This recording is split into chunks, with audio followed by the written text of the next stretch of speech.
Ésaïe 58. 6-8 Le jeûne auquel je prends plaisir, n'est-ce pas ceci? Détacher les chaînes de la méchanceté, délier les liens du joug, renvoyer libres les opprimés et briser tout joug? N'est-ce pas partager ton pain avec celui qui a faim, faire entrer dans ta maison les malheureux sans abri? Si tu vois un homme nu, le couvrir, et ne pas te détourner de ton semblable? Alors ta lumière poindra comme l'aurore, ta guérison germera promptement, ta justice marchera devant toi, et la gloire de l'Éternel sera ton arrière-garde.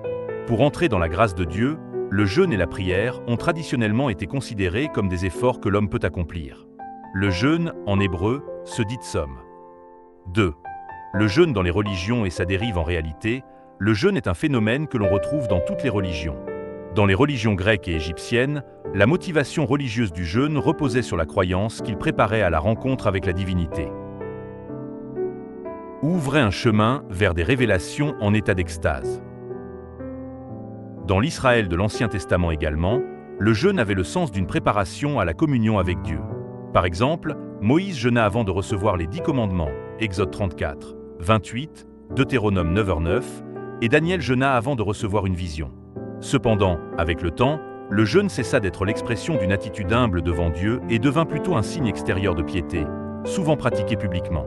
À l'époque de Jésus, les pharisiens observaient la règle de jeûner 2 fois par semaine. Mais cela tendait à être fait non pour Dieu, mais pour être vu des hommes. 3. Le sens véritable. Renoncer à soi pour aimer et obéir déjà, le prophète Ésaïe enseignait que le jeûne devait aller de pair avec la prière envers Dieu et avec des actes d'amour envers le prochain.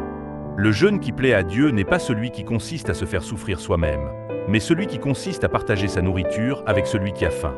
Autrement dit, le vrai jeûne n'est pas destiné à montrer sa propre piété, mais à aider et aimer son prochain, c'est-à-dire à accomplir la volonté de Dieu. Depuis la chute d'Adam et Ève, la nature humaine a perdu la capacité d'aimer Dieu de tout son cœur et d'aimer le prochain, créé à l'image de Dieu, comme soi-même. Ainsi, le véritable sens du jeûne est de retenir sa propre nature, afin que la volonté de Dieu puisse passer à travers nous. 4. Au-delà du désir humain, vivre sous la conduite de l'esprit dans la philosophie orientale et dans la civilisation moderne occidentale, on a rêvé d'un état où la libération et l'expression des désirs seraient en elles-mêmes le bien. Autrement dit, on a visé un état où faire ce que l'on veut coïnciderait avec faire le bien. Mais la Bible déclare que cela est une erreur. Elle enseigne que ce n'est qu'en réfrénant notre nature déformée depuis Adam, et en entrant sous la conduite du Saint-Esprit que le bien peut véritablement apparaître. En nous-mêmes, il n'y a aucun bien. Cela peut sembler être une négation de soi. Mais ce n'est pas cela. C'est reconnaître lucidement la déformation de notre nature depuis le péché originel et comprendre que, pour que le vrai bien soit accompli, nous devons dépendre non de nous-mêmes, mais du Saint-Esprit venu en nous. Alors seulement nous devenons des canaux du bien. Le jeûne chrétien ne doit donc pas être un moyen de préparer une rencontre avec Dieu, ni de recevoir des révélations extatiques. Dieu a déjà tout préparé pour nous rencontrer par Jésus-Christ et par le Saint-Esprit. Renoncer à nous-mêmes par la foi et avancer en nous appuyant uniquement sur Dieu, voilà le vrai sens du jeûne.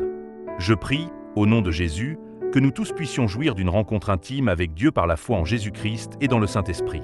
Amen.